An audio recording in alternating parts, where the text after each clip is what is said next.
नमस्कार प्यारे बच्चों, जय हिंद। मैं Udayveer Singh Mavi, chemistry lecturer GSSS Hodal, आज आपका स्वागत करता हूं क्लास 10th साइंस के unit number 3 metals non metals धातु एवं अधातु के पार्ट 1 के अंदर। प्यारे बच्चों, हम पार्ट 1 में पढ़ने वाले हैं धातु एवं अधातुओं का परिचय। इस चैप्टर का जो सिलेबस है, मतलब क्या क्या चीजें हम पढ़ने वाले हैं वो, और धातुओं के भौतिक गुण। तो सबसे पहले हम शुरू करते हैं धातु और अधातु के परिचय, परिभाषा, या हम कह सकते हैं इनके इंपोर्टेंस के साथ। प्यारे बच्चों, आप इसको कई जगह पर क्लास 10th के अलावा भी नॉर्मल जो हमारी बिहेवियरल लाइफ होती है उसमें भी धातु एवं अधातु का काफी इंपॉर्टेंट रोल होता है हमारी लाइफ में। तो सबसे पहले अगर आपको पहचानना है अपने आसपास के जो मटेरियल्स हैं उनमें ये पता करना है कि कौन धातु है कौन नहीं है, तो हम कुछ एग्जांपल्स ले सकते हैं सॉर्टिंग इनटू ग्रुप्स के रूप में। जो मटेरियल्स होते हैं अगर हम उनका क्लासिफिकेशन करते हैं तो एक क्लासिफिकेशन का बेस ये भी होता है कि classify the given materials into metals and non metals. उनको धातु एवं अधातु के रूप में आप बांटिए। तो सबसे पहले हम बात करेंगे इस चैप्टर में हम क्या क्या पढ़ने वाले हैं। प्यारे बच्चों, सबसे पहले हम पढ़ने वाले हैं इंट्रोडक्शन एंड डेफिनेशन, धातुएं क्या होती हैं, कहां पाई जाती हैं। फिर हम पढ़ने वाले हैं इनका importance in our daily life, दोनों का, मेटल्स और नॉन मेटल्स का इंपोर्टेंस इन डेली लाइफ। जो हमारा थर्ड पॉइंट रहेगा वो रहेगा फिजिकल प्रॉपर्टीज, भौतिक गुण। धातु और अधातु दोनों के ही भौतिक गुण हम पढ़ेंगे। फिर हम पढ़ेंगे केमिकल प्रॉपर्टीज, रासायनिक गुण धातु और अधातु दोनों के। रासायनिक गुणों को हम केमिकल प्रॉपर्टीज कहते हैं। फिर हम पढ़ेंगे धातुओं का ओर से, अयस्क से प्राप्त करना, एक्सट्रैक्शन ऑफ द मेटल्स, निष्कर्षण कहते हैं हम इसे, धातुओं का निष्कर्षण, एक्सट्रैक्शन ऑफ मेटल्स। और सबसे अंत में इस चैप्टर में हम पढ़ने वाले हैं धातु और अधातु आपस में रिएक्शन करते हैं, और जब धातु और अधातु दोनों आपस में मिलते हैं तो एक बनता है आयनिक बॉन्ड। तो हम पढ़ने वाले हैं एंड में आयनिक कंपाउंड्स, आयनिक यौगिक्स, और आयनिक बंध भी हम इसे कह सकते हैं। तो प्यारे बच्चों, हम पूरे चैप्टर में पढ़ने वाले हैं। आज हम बात करेंगे परिचय और परिभाषा, फिर हमारी डेली लाइफ में इनका यूज क्या है, और फिर फिजिकल प्रॉपर्टीज। तो ये सारी चीजें हम दोनों के ही लिए पढ़ेंगे। तो सबसे पहले आइए हम कुछ एग्जांपल्स देखते हैं अपने आसपास का। अगर हमें वन वर्ड डेफिनेशन बताना हो धातुओं का एक ही बार में, तो क्लास 10th का, जब हम क्लास 10th तक पहुंचते हैं तो हम ना आयंस पढ़ लेते हैं क्लास 9th में ही। तो धातु की वन वर्ड जो परिभाषा है, इलेक्ट्रॉन देने वाले तत्व धातु कहलाते हैं। जो तत्व इलेक्ट्रॉन देते हैं वो धातु होते हैं, और जो इलेक्ट्रॉन देते हैं वो धनायन बनाते हैं। तो कैटायन बनाने वाले तत्व भी धातु होते हैं। ये तो इनकी वो परिभाषा है जो एक लाइन में समझ में आ जाती है।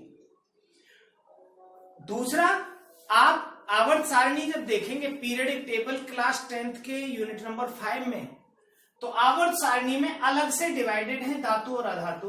जो आगे वाला हिस्सा है वो धातुओं का है, और पीछे वाले हिस्से पर कुछ अधातुएं होती हैं। इनकी जो पहचान है हम करेंगे कैसे? हम धातु और अधातुओं की पहचान करते हैं गुणों के आधार पर। तो आज हम कुछ गुणों को बताने वाले हैं जिनके आधार पर हम धातु अधातु की परिभाषा या पहचान करेंगे। सबसे पहले हम पढ़ लेते हैं इनका इंपोर्टेंस हमारी डेली लाइफ में क्या होता है। धातु जो है वो गुणों से ठोस होते हैं। सभी धातुएं ठोस होती हैं मरकरी को छोड़कर। मरकरी कमरे के तापमान पर लिक्विड फॉर्म में पाया जाता है, द्रव अवस्था में पाया जाता है। और जो अधातु हैं वो या तो गैस होती हैं या फिर लिक्विड होती हैं, ये सॉलिड नहीं होती। ये इनकी पहली पहचान है। दूसरी पहचान है कि ये विद्युत के बहुत अच्छे चालक होते हैं, they are the good conductor of electricity and heat. और अधातु ऐसा नहीं करते। तो ये इनकी कुछ पहचान है। सबसे पहले आइए हम अपनी जो डेली लाइफ है उसमें कुछ एग्जाम्पल्स के साथ इनको समझते हैं। सबसे पहले इनका जो यूज है धातु और अधातुओं का, कुछ एग्जाम्पल देने के बाद हम इनका इस्तेमाल देखेंगे। जैसे सबसे पहले मैं धातु का अगर आपको एग्जाम्पल दूं तो एक एग्जाम्पल है लोहा। लोहे को हम आयरन कहते हैं। प्यारे बच्चों, इसका रासायनिक रूप से Fe हम इसे लिखते हैं। इसका परमाणु क्रमांक एटॉमिक नंबर 26 होता है। अब आप देखेंगे अपने आसपास जो मटेरियल्स है, जो जितनी भी चीजें आप इस्तेमाल कर रहे हैं उनमें लोहा कहां कहां है। आप देखेंगे मोटरसाइकिल है, कार है, इंजिन्स हैं, पंखा है, कुर्सियां हैं, टेबल्स हैं, घर के बहुत सारे इंस्ट्रूमेंट जो किचन के आइटम्स होते हैं, जो मशीनरी होती है, रेल होती है, रेल की जो लाइन होती है वो सभी लोहे से बनती है। तो एक न सिर्फ मैं लोहे का एग्जांपल बता रहा हूं आपको। इसी तरह एक हमारी धातु होती है एल्यूमिनियम।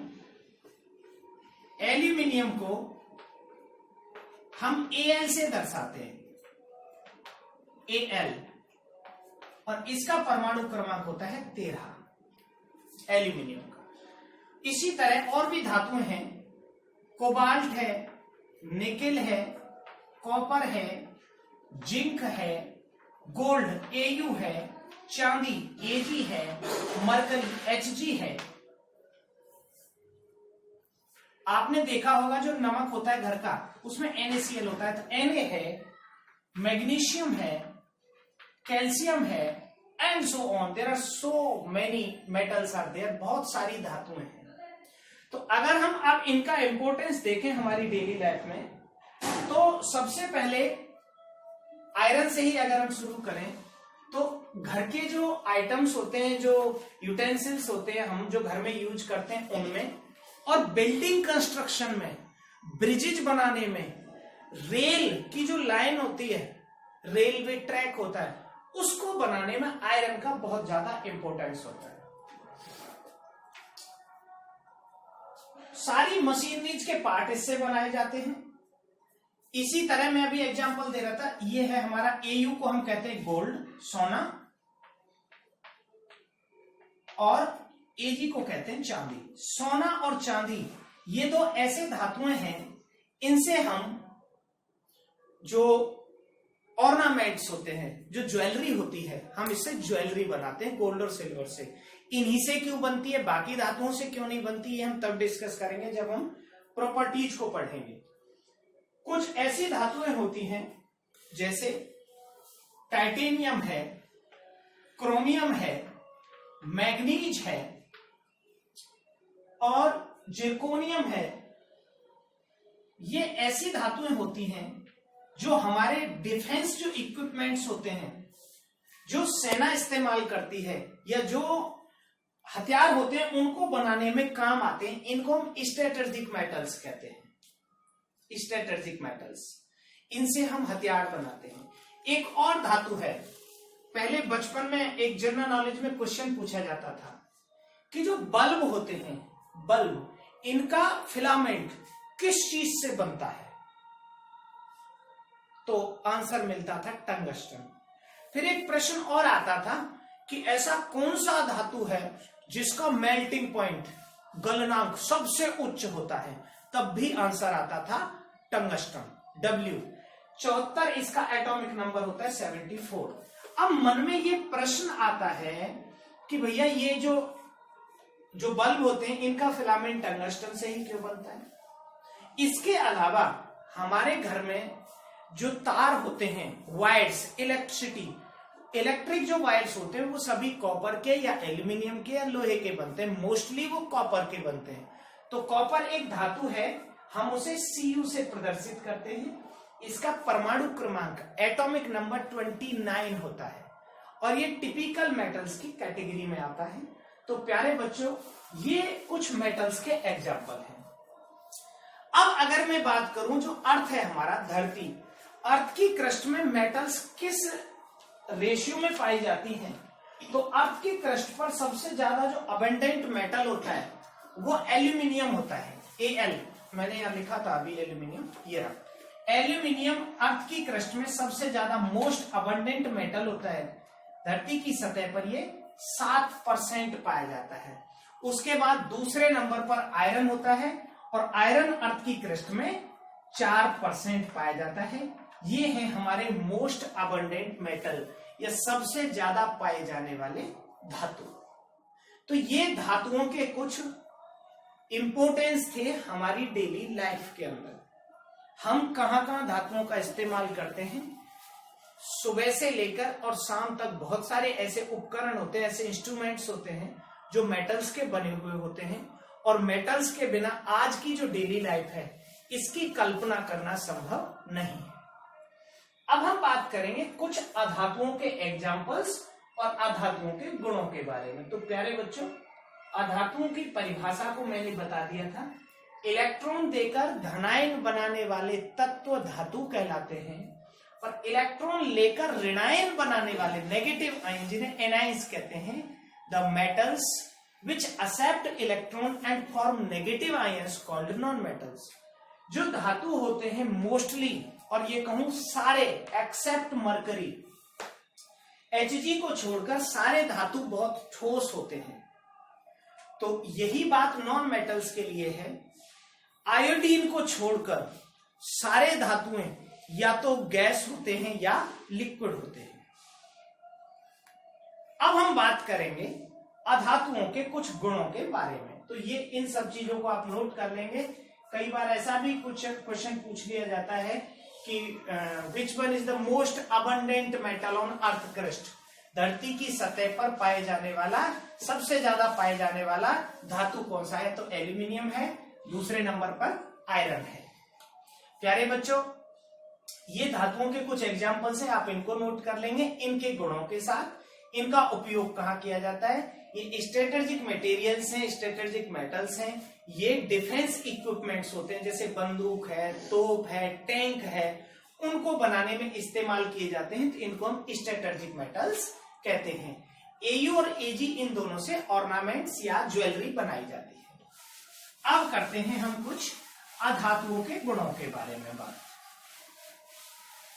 तो प्यारे बच्चों, सबसे पहले हम समझेंगे अधातु की परिभाषा, फिर उदाहरण लेंगे हम कुछ अधातुओं के, और अधातुओं के उदाहरण लेकर हम उनके गुणों को समझेंगे।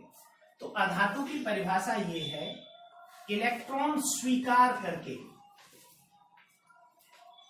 जो इलेक्ट्रॉन लेते हैं वो धातु होते हैं और नेगेटिव आयन बनाते हैं, ऋणायन, negative ion forming elements are called non metals. अब मैं कुछ ऐसे एग्जाम्पल्स आपको देने वाला हूं नॉन मेटल्स के, तो इससे इनका आपको इंपॉर्टेंस समझ आ जाएगा। प्यारे बच्चों, वैसे तो जनरली जो नॉन मेटल्स होते हैं वो हमें दिखते नहीं हैं, लेकिन ये इतने ज्यादा इंपॉर्टेंस के होते हैं कि आप जब देखोगे तो इनके बिना हमारी लाइफ का कंस्ट्रक्शन, जो लाइफ का बनना है, जो लिविंग ऑर्गेनिज्म, लिविंग बॉडीज हैं, उनका बनना इम्पॉसिबल लगता है।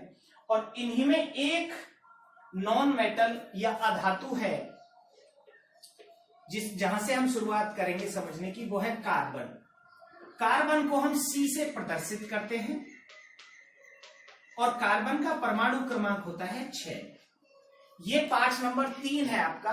जब यूनिट नंबर 4 पढ़ेंगे तो उसका नाम होगा carbon and its compound, carbon और उसके यौगिक।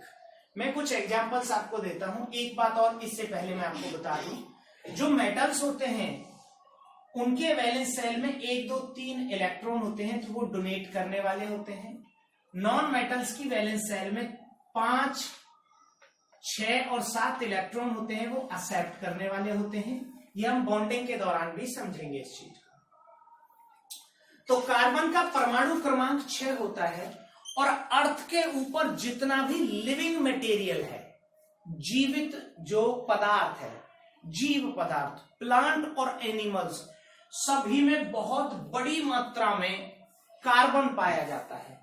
कार्बन से प्रोटीन बनते हैं, कार्बोहाइड्रेट्स बनते हैं, एसिड्स बनते हैं, अल्कोहल्स बनते हैं, एल्डिहाइड्स बनते हैं, कीटोन्स बनते हैं, और जो गैसेज हैं, जो हमारे घर में एलपीजी का जो सिलेंडर आता है वो है, उन सभी में कार्बन बहुत बड़ी मात्रा में पाया जाता है। तो कार्बन का बहुत ज्यादा इंपॉर्टेंस है।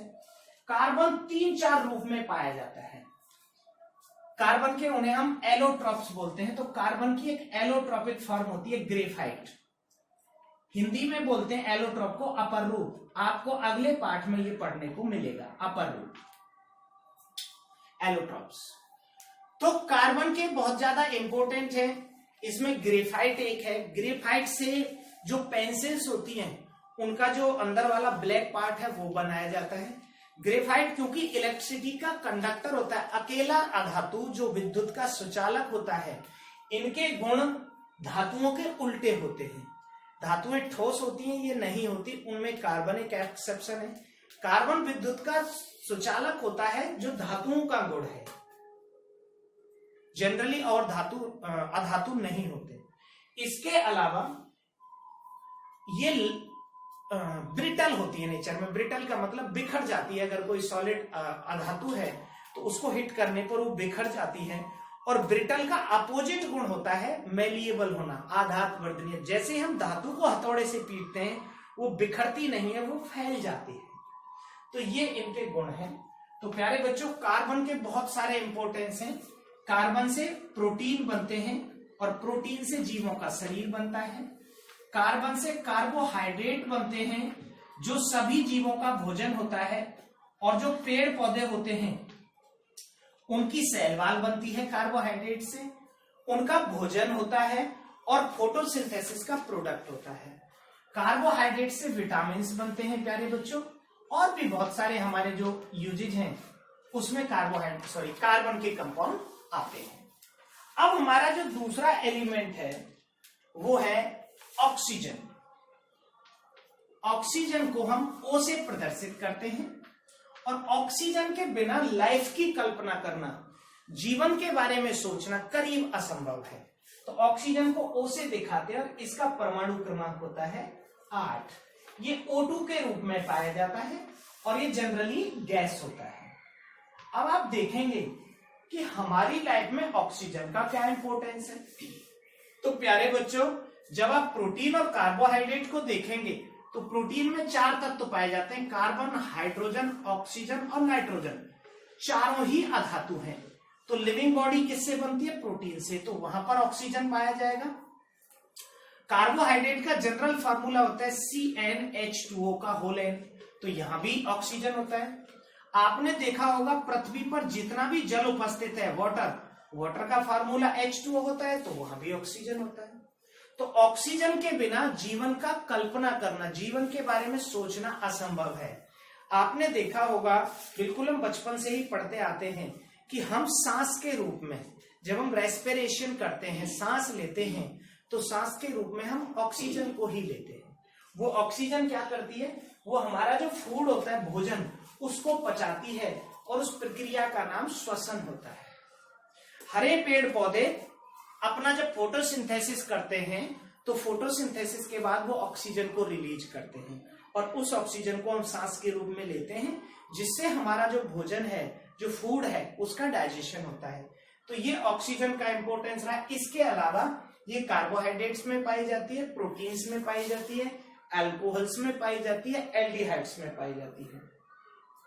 तीसरा है हाइड्रोजन। हाइड्रोजन भी बहुत ज्यादा अमाउंट में पाए जाने वाला, और ये पर्यावरण में भी, एटमॉस्फेयर में भी पाई जाती है। ऑक्सीजन 21%। इसी तरह हाइड्रोजन है। हाइड्रोजन भी जो हाइड्रोकार्बन्स होते हैं क्योंकि हमारी लाइफ में हाइड्रोकार्बन का या उनके कंपाउंड्स का भी बहुत रोल है। तो जो हाइड्रोजन है ये सभी कंपाउंड्स में पाया जाता है, चाहे वो प्रोटीन हो या कार्बोहाइड्रेट्स हो। और चौथा है हमारा नाइट्रोजन। हाइड्रोजन का परमाणु क्रमांक 1 होता है, H से प्रदर्शित करते हैं। इसके बाद हमारा अगला जो नॉन मेटल आता है वो है नाइट्रोजन। नाइट्रोजन का इसको प्रदर्शित करते हैं हम N से, कैपिटल N, और ये डाई एटॉमिक N2 गैस होती है। इसका परमाणु क्रमांक होता है 7, 3 वैलेंसी के साथ। और इसके अलावा एक इंपोर्टेंट जो नॉन मेटल है वो है हमारा सल्फर। प्यारे बच्चों, अब इनका अगर हम इंपोर्टेंस बताएं आपको, जैसे नाइट्रोजन है तो नाइट्रोजन जो होता है वो प्रोटीन्स में पाया जाता है। 78%, 78% इन्वायरमेंट में पाया जाता है नाइट्रोजन। और इससे कुछ और मटेरियल्स भी बनते हैं जो हमारी डेली लाइफ में होते हैं, जैसे उसमें एक है TNT। TNT ट्राई नाइट्रोटॉल्विन होता है जो एक एक्सप्लोसिव होता है। इसके अलावा अगर आपको भोजन को, फूड को सिक्योर रखना हो बहुत लंबे वक्त तक, जैसे आपने देखा होगा चिप्स के पैकेट्स होते हैं, तो चिप्स के पैकेट्स में एक गैस भरी रहती है, वो नाइट्रोजन ही होता है। और नाइट्रोजन जनरली जो रूम टेम्परेचर होता है उस पर इनर्ट गैस होती है, वो रिएक्शन नहीं करती। तो रिएक्शन नहीं करती तो क्या होता है, जो हमारे ऑयली फूड्स होते हैं, जो तेलीय भोजन होते हैं, वो बहुत वक्त तक अगर हमें सुरक्षित रखने हैं तो हम उसके अंदर एयर सील्ड करके उसको, और उसमें नाइट्रोजन का गैस भर देते हैं, तो हमारे जो मटेरियल्स हैं वो फूड प्रिजर्वेटिव के रूप में भी काम आता है। इसी तरह सल्फर है, फास्फोरस है। सल्फर भी हमारा जो प्याज होता है, जो लहसुन होता है, उसमें जो स्मेल आप देखते हैं उसमें सल्फर पाया जाता है। और जलाने के बहुत सारे मटेरियल्स होते हैं उनमें सल्फर पाया जाता है। जो बॉम्ब हम बनाते हैं, जो बॉम्ब बनते हैं, पटाखे भी जो बनते हैं, उनमें सल्फर ऐड किया जाता है। तो ये इंपॉर्टेंस रहा नॉन मेटल्स का। तो प्यारे बच्चों, उम्मीद करता हूं आपको ये 2 पॉइंट्स बड़ी अच्छी तरह समझ आए होंगे। धातु और अधातु क्या है, और ये तो इनका परिचय रहा कि भैया हम इनको इतना क्यों पढ़ते हैं। और सेकंड पॉइंट कि इनका हमारी डेली लाइफ में इंपॉर्टेंस क्या है धातु और अधातुओं का। और अब हम जो पढ़ने वाले हैं वो रहेगा हमारा तीसरा पॉइंट, और तीसरा पॉइंट है इनके भौतिक गुण, फिजिकल प्रॉपर्टीज धातु और अधातुओं की। तो आइए अब करते हैं शुरू भौतिक गुणों के बारे में। प्यारे बच्चों, हम अब पढ़ेंगे धातुओं के भौतिक गुण। धातुओं के भौतिक गुण में सबसे पहला जो गुण होता है भौतिक, वो होता है धात्विक चमक। धात्विक चमक को हम इंग्लिश में कहते हैं मेटेलिक लस्टर। और इसको ऐसे भी लिख सकते हैं, अगर आपको कोई पूछे तो ये भी आप कह सकते हैं metals are lustrous in nature. तो जो मेटेलिक लस्टर है इसका क्या मतलब है? सरल शब्दों में सबसे पहला जो गुण है, जो धात्विक चमक है, इसको हम ये कह सकते हैं कि धातुओं की जो सरफेस होती है, जो सतह होती है, वो चमकदार होती है। इसको हम कुछ एग्जांपल्स के साथ भी देख सकते हैं और कुछ एक्सपेरिमेंट करके भी देख सकते हैं। फिर हम रीजन बताएंगे कि धातुओं की सतह चमकदार क्यों होती है। लेकिन उससे पहले हम समझ लेंगे हमें धातुओं के कौन कौन से भौतिक गुणों को पढ़ना है। तो सबसे पहले हम पढ़ेंगे धात्विक चमक, फिर हम पढ़ेंगे हार्डनेस, कठोरता। धातुएं कठोर क्यों होती हैं और इसकी कठोरता की हम पहचान कैसे करें। एग्जाम्पल के लिए, आपने एक चाकू लिया, अपने आसपास जो मटेरियल्स थे उनको चाकू से कट करके देखा, तो आपने जैसे सब्जी को काटते हैं इजीली कट जाएगा, लकड़ी थोड़े से प्रयास के बाद कट जाएगी, प्लास्टिक कट सकती है, लेकिन लोहे के जो मटेरियल्स होते हैं वो चाकू से इजीली नहीं कटते। तो धातुएं बहुत ज्यादा कठोर होती हैं, एक बात। दूसरी हमें प्रॉपर्टी अगर हम धातु की पढ़ेंगे तो धातुओं का जो डेंसिटी है, जो घनत्व है, डेंसिटी को हम निकालने के लिए फॉर्मूला याद रख सकते हैं। Density D is equal to होती है मास अपॉन वॉल्यूम।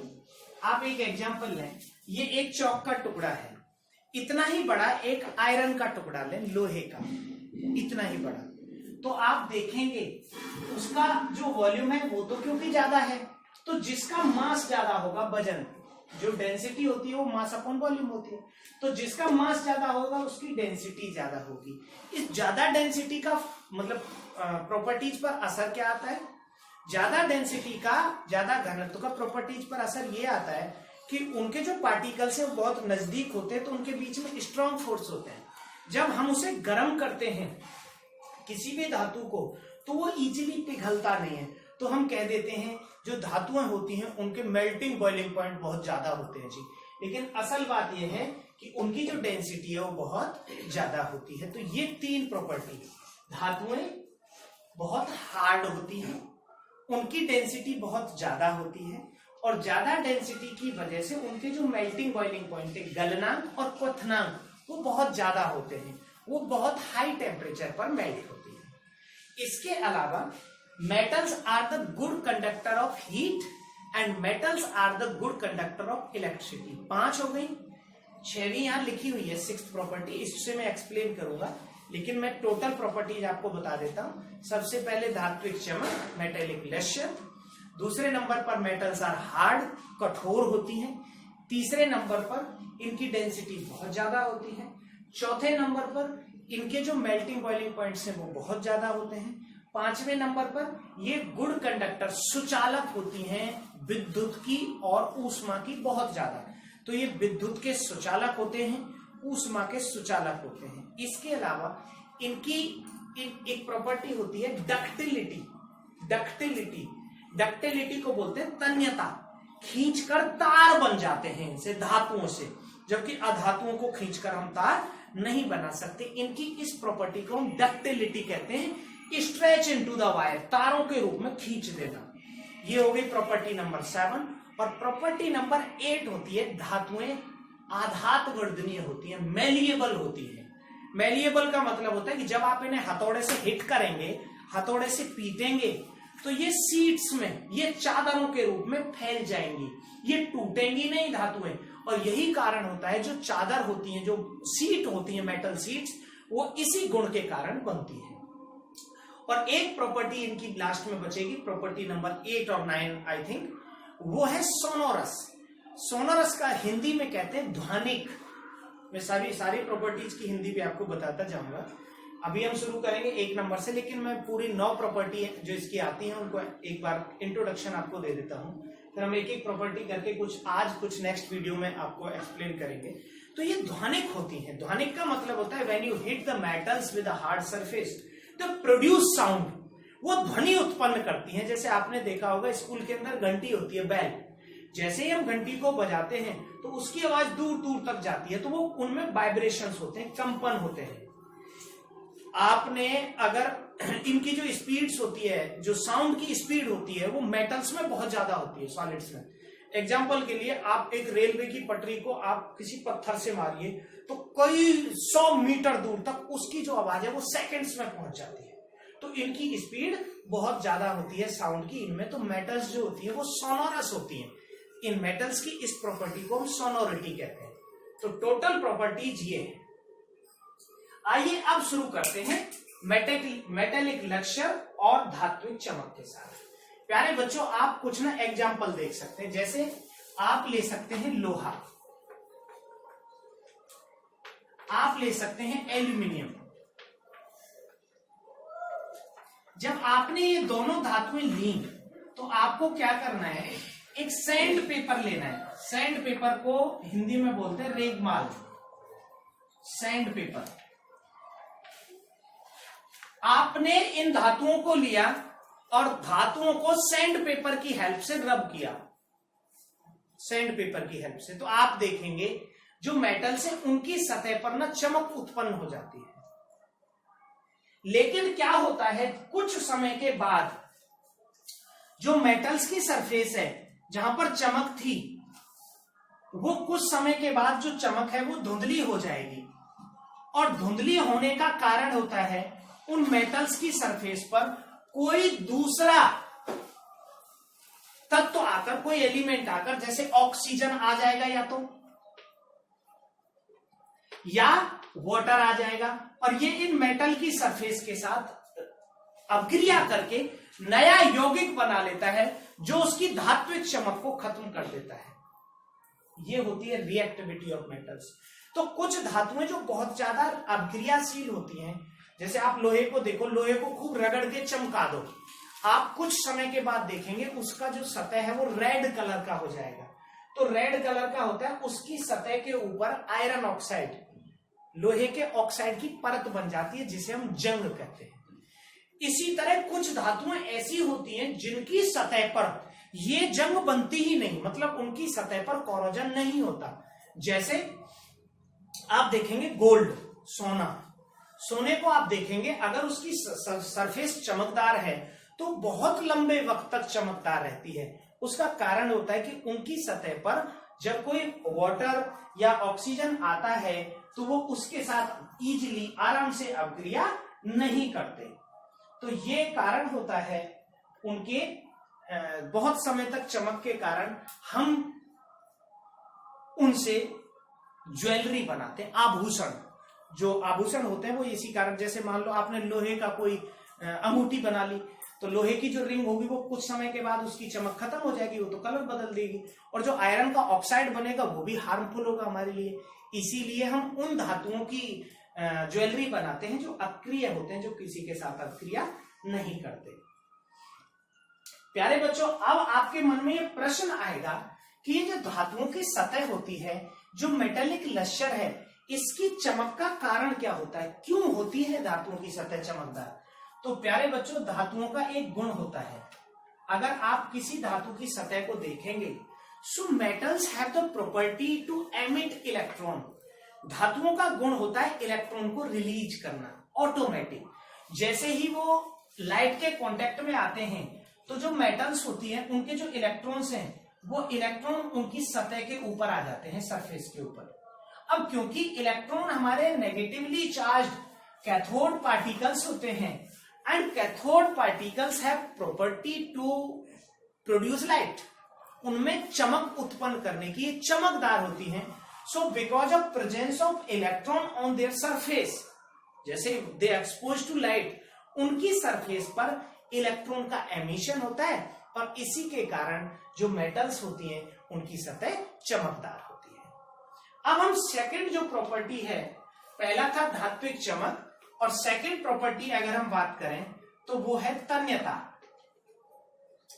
तन्यता को इंग्लिश में कहते हैं डक्टिलिटी। डक्टिलिटी, हम इन्हीं दो प्रॉपर्टीज को डिस्कस करेंगे, बाकी remaining property we will discuss in the next lecture. तो प्यारे बच्चों, सबसे पहले हमें समझना है डक्टिलिटी क्या है, और इस डक्टिलिटी या तन्यता का हमारे जो लाइफ है इसमें इंपॉर्टेंस क्या है। तो डक्टिलिटी का मतलब होता है the stretches into the thin wires, उनको खींचकर बहुत लंबे लंबे तार बनाए जा सकते हैं। हमारे घरों में जो केबल्स होती हैं, हमारे घरों में जो वायर होते हैं, सोचो अगर धातुओं में खींचकर पतले पतले धागों में या तारों में खींचने का गुण नहीं होता, आप किसी, जैसे ये चौक है, आप इस चौक को इस तरह से मशीनों की मदद से खींचो तो ये चौक टूट जाएगा, लकड़ी को मशीनों की मदद से खींचो तो लकड़ी टूट जाएगी। ईंट लो, पत्थर लो, कोई भी चीज लो, अगर आप उसे खींचोगे तो वो टूट जाएगी। लेकिन धातुओं में ऐसा नहीं होता, जब हम धातुओं को स्ट्रेच करते हैं तो वो टूटती नहीं है। प्लास्टिक को भी अगर बहुत फोर्स लगा के आप खींचेंगे तो प्लास्टिक भी टूट जाएगा।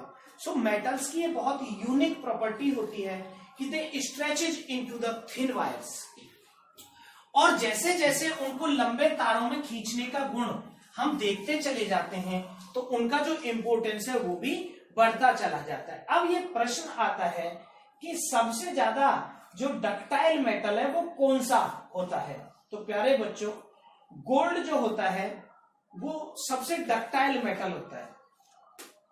गोल्ड के पतले पतले बहुत लंबे तार बनाए जा सकते हैं, और 2 किलोमीटर लंबा तार बन जाएगा 1 ग्राम गोल्ड से। अगर हम 1 ग्राम सोना लें तो 1 ग्राम सोने से 2 किलोमीटर लंबा वायर स्ट्रेच किया जा सकता है। अब इसका कारण क्या होता है कि कोई भी धातु के अंदर ये वाला गुण पाया जाता है कि इनको हम खींचकर लंबे लंबे तार क्यों बना सकते हैं। तो प्यारे बच्चों, आप देखेंगे कि जब हम किसी धातु के टुकड़े को देखेंगे तो धातु के टुकड़े में जो पार्टिकल्स होते हैं मेटल्स के, उन मेटल्स के पार्टिकल्स के बीच में बहुत स्ट्रॉन्ग मेटेलिक बॉन्ड या धात्विक बंध पाया जाता है। अब आपको जानकर आश्चर्य होगा कि जो धात्विक बंध है मेटेलिक बॉन्ड, ये किस किस के बीच में बनता है। ये नेगेटिवली चार्ज जो बहुत सारे इलेक्ट्रॉन्स हैं, ढेर सारे, इन इलेक्ट्रॉन्स के और जो मेटल का प्लस आयन बना था इन इलेक्ट्रॉन को डोनेट करने के बाद, तो ये प्लस और माइनस के बीच में बनने वाला बॉन्ड है। अब क्योंकि प्लस जो है वो भी अनलिमिटेड संख्या में है और माइनस जो है वो भी अनलिमिटेड संख्या में है, तो ये प्लस और माइनस के कारण जो इलेक्ट्रॉन का बहुत सारा पूल इकट्ठा हो जाता है, उसके कारण जैसे जैसे वो खिंचता जाता है इलेक्ट्रॉन सरफेस पर आते जाते हैं और मेटल के जो एटम है, धातु के जो परमाणु हैं, वो आपस में नए वाले फोर्स से जुड़ते रहते हैं। So metal can be stretch into the thin wires, लेकिन वो टूटते नहीं है। कहां तक उनको खींचा जा सकता है? जैसे हम परमाणु का आकार देखें, जो एटम होता है, एटम का आकार होता है 10 की पावर -8 सेंटीमीटर की रेंज का।